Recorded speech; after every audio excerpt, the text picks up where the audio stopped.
নমস্কার। বাংলাদেশের অন্তর্বর্তীকালীন সরকারের 4.5 মাস পূর্ণ হলো। এই 4.5 মাসে এই ইন্টারিম গভর্নমেন্টের অবদান কি সেটা যদি আমরা বিশ্লেষণ করি, দেখা যাবে যে এই সরকার 4.5 মাসে একটা সামগ্রিক ব্যর্থতার পরিচয় দিয়েছে।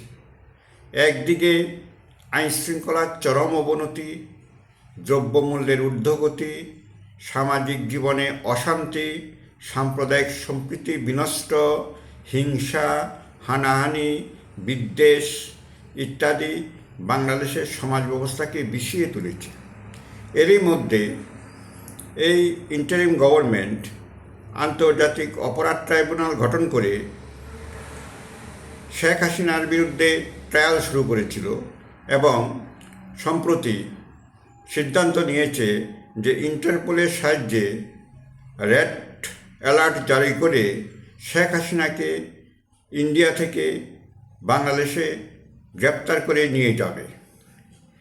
তো এই যে ইন্টারপোলের সাহায্যে শেখ হাসিনাকে গ্রেপ্তার করা, সেটা কি এই মুহূর্তে সম্ভব হবে? সেটা বিশ্লেষণ করলে দেখা যায় যে ইন্টারপোলের যে ইতিহাস, সেটা আমরা যদি তার অ্যাক্টিভিটি যদি আমরা পর্যালোচনা করি, দেখা যায় যে ইন্টারপোল মূলত এই ধরনের অপরাধীদের ক্ষেত্রে, অর্থাৎ রাজনৈতিক নেতৃত্ব যারা দেশে জেনোসাইড বা মানবতা বিরোধী যেসব অভিযোগ তাদের বিরুদ্ধে আনা হয়, তারা যদি অন্য দেশে পালিয়ে গিয়ে থাকে, তাকে ইন্টারপোলের সাহায্যে গ্রেপ্তার করাটা একটা অনেক কঠিন কাজ। কেননা ইন্টারপোল তার নিজস্ব কোনো পুলিশ সংগঠন নেই। ইন্টারপোল মানে হচ্ছে ইন্টারন্যাশনাল ক্রিমিনাল পুলিশ অর্গানাইজেশন।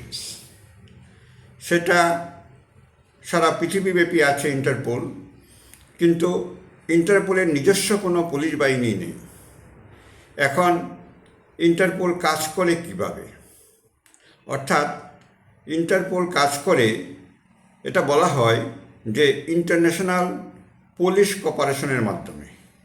অর্থাৎ এক দেশের পুলিশ অন্য দেশের পুলিশের সাহায্যে সেই তার যে অ্যাক্টিভিটি সেটা পরিচালনা করে। এখন প্রশ্ন হচ্ছে যে এই ইন্টারপোলের সাহায্যে যে গ্রেপ্তার করা শেখ হাসিনাকে, সেটা কতদূর সম্ভব হবে? প্রথম কথা হচ্ছে, যদি শেখ হাসিনাকে গ্রেপ্তার করতে হয়, তাহলে ভারত এবং বাংলাদেশের মধ্যে যে এক্সট্রাডিশন ট্রিটি সেটা আছে কি না সেটা আগে দেখতে হবে। তো ভারত বাংলাদেশের মধ্যে এক্সট্রাডিশন ট্রিটি আছে, যেটা 2013 সালে স্বাক্ষরিত হয়েছিল এবং 2016 সালে সেটা সংযোজিত হয়েছিল এবং সংশোধিত হয়েছিল, অর্থাৎ বন্দি প্রত্যর্পণ চুক্তি। সেই চুক্তি মোতাবেক শেখ হাসিনাকে ইন্টারপোলের সাহায্যে গ্রেপ্তার করাটা কতটা কঠিন হবে এই মুহূর্তে বাংলাদেশের পক্ষে, সেটা কূটনৈতিক মহল এবং রাজনৈতিক বিশেষজ্ঞরা নানা ধরনের মন্তব্য করছেন এই নিয়ে। তবে শেখ হাসিনা বর্তমানে যে ভারতে অবস্থান করছেন, তার স্ট্যাটাস কি, এই ব্যাপারে ভারত সরকার এখনও স্পষ্ট করে কোনো কিছু বলেনি। 5 আগস্ট শেখ হাসিনা যখন ভারতের মাটিতে পা রাখেন, তখন ভারত সরকার ভারতের যে পররাষ্ট্র দপ্তরের যে মুখপাত্র যে বিবৃতি দিয়েছিল, যে বলা হয়েছিল যে শেখ হাসিনা স্বল্প সময়ের জন্য ভারতে অবস্থান করবে। কিন্তু এটা প্রায় 4.5 মাস হয়ে গেছে তিনি ভারতেই আছেন। যতদূর জানা গেছে, শেখ হাসিনা যে পলিটিক্যাল অ্যাসাইলামের জন্য বিভিন্ন দেশে আবেদন করেছিল, যদিও সেই সব খবরের সত্যতা এখনও যাচাই করা হয়নি। সেই ইংল্যান্ডে আবেদন করেছিল, ফিনল্যান্ডে আবেদন করেছিল, আমেরিকাতে আবেদন করেছিল, সৌদি আরবে চেয়েছিল, রাজনৈতিক আশ্রয়, তো এসব কান্ট্রি নাকি সেটা প্রত্যাখ্যান করেছে। এটা যদিও এই খবরের সত্যতা নিয়ে সন্দেহ আছে, কিন্তু ভারত সরকার এই মুহূর্তে বলছে না যে শেখ হাসিনা কী স্ট্যাটাসে ভারতে অবস্থান করছেন। যাই হোক, শেখ হাসিনার যে ভারতে অবস্থান এবং তাকে যে ভারত সরকার আশ্রয় দিয়ে রেখেছে এটা বাস্তব সত্য, কিন্তু বাংলাদেশের যে ইন্টারিম গভর্নমেন্ট শেখ হাসিনাকে গ্রেপ্তার করে নিয়ে যেতে পারবে কি না। কূটনৈতিক মহলের ধারণা যে শেখ হাসিনাকে ইন্টারপোলের সাহায্যে গ্রেপ্তার করা সম্ভব হবে না যদি না ভারত সরকার শেখ হাসিনাকে প্রত্যর্পণ করে। এখন প্রশ্ন হচ্ছে, ভারত সরকার শেখ হাসিনাকে প্রত্যর্পণ করবে কি না, বা ইন্টারপোলের সাহায্যে যে রেড নোটিশ সেটা যদি জারি হয় সেটা কতদূর কার্যকরী হবে। মূলত এর আগেও বিভিন্ন ক্ষেত্রে আমরা দেখেছি যে 2015 সালে যে খালেদা জিয়ার পুত্র, যিনি বর্তমানে ইংল্যান্ডে আছেন, তারেক রহমান, তার বিরুদ্ধে ইন্টারপোলের সাহায্যে তদানীন্তন শেখ হাসিনা সরকার রেড নোটিশ জারি করেছিল, কিন্তু কোনো কাজ হয়নি। তারেক রহমানকে বাংলাদেশে ফিরিয়ে আনতে পারেনি শেখ হাসিনা সরকার। তো সেক্ষেত্রে শেখ হাসিনাকে ইন্টারপোলের সাহায্যে রেড নোটিশ জারি করে তাকে গ্রেপ্তার করা অনেক কঠিন কাজ হবে। যদিও এখনও পর্যন্ত আনুষ্ঠানিকভাবে বাংলাদেশ সরকার শেখ হাসিনাকে বাংলাদেশের হাতে প্রত্যর্পণের জন্য আনুষ্ঠানিক কোনো আবেদন জানাননি। এটা একটা প্রশ্নচিহ্নের মধ্যে দাঁড়িয়ে আছে। এখনও সেরকম সাহস দেখাতে পারেনি মোহাম্মদ ইউনূসের ইন্টারিম সরকার যে ভারত সরকারের কাছে এটা দাবি করার জন্য। তো মনে রাখতে হবে যে ভারত এশিয়ার একটা বৃহৎ শক্তি এবং পৃথিবীর বর্তমানে চতুর্থ বৃহৎ শক্তি।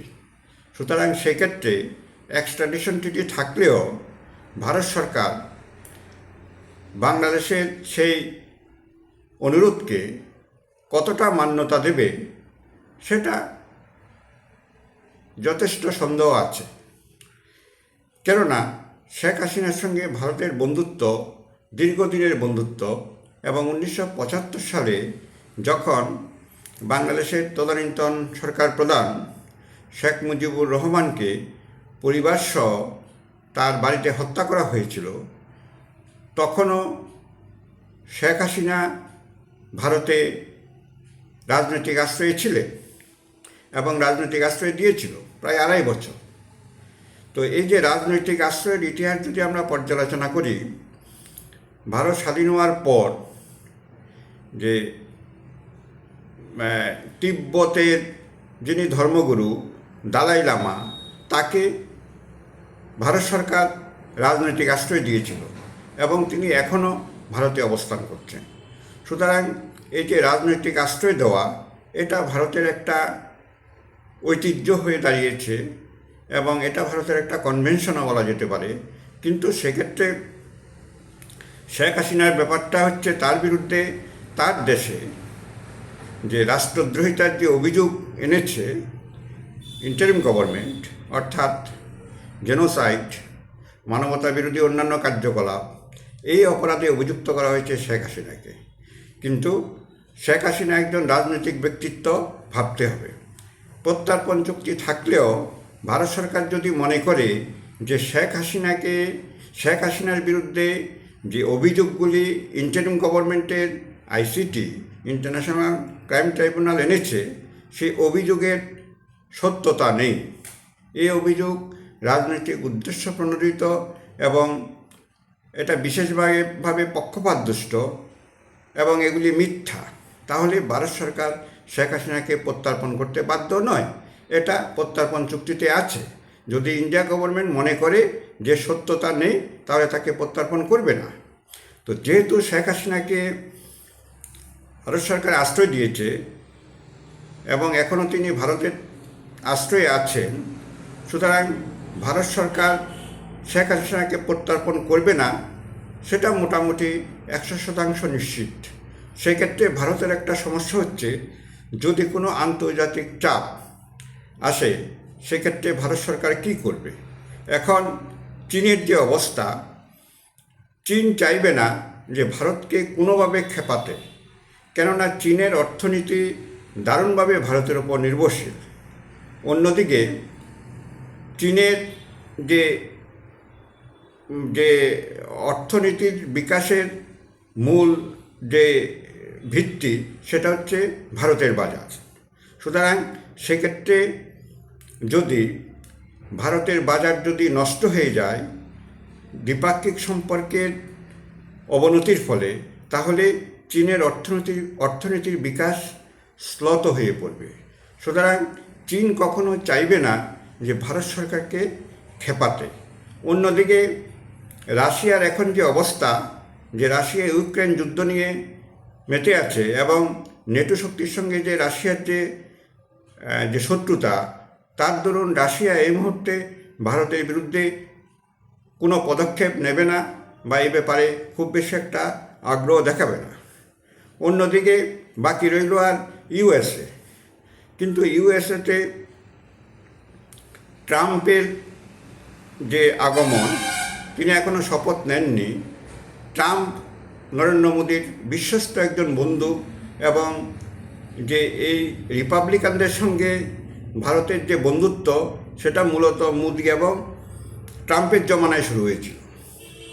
এর আগে ভারতের সঙ্গে ভালো সম্পর্ক ছিল ডেমোক্রেটদের, কিন্তু যুগ পাল্টেছে, দিন পাল্টেছে। এখন ভারতের সঙ্গে রিপাবলিকানদের সম্পর্ক খুব ভালো। সেক্ষেত্রে ট্রাম্প শেখ হাসিনার ব্যাপারে এবং বাংলাদেশ ইস্যুতে ভারত সরকারের বিরুদ্ধে কোনো পদক্ষেপ তো নেবেই না, বরং উল্টো বাংলাদেশের বিরুদ্ধে নানা রকম মন্তব্য তিনি এর আগেও করেছেন, ইলেকশনের আগে। সুতরাং এই মুহূর্তে আন্তর্জাতিক ক্ষেত্রে বৃহস্পতির খুব বেশি একটা চাপ ভারতের ওপর আসবে বলে মনে হয় না। সুতরাং পরিশেষে বলতে পারি যে এই অন্তর্বর্তীকালীন সরকারের যে ইন্টারন্যাশনাল ক্রাইম ট্রাইব্যুনালের মাধ্যমে শেখ হাসিনাকে ইন্টারপোলের সাহায্যে গ্রেপ্তার করার যে প্রচেষ্টা, সেটা ফলপ্রসূ হবে বলে মনে হচ্ছে না। নমস্কার।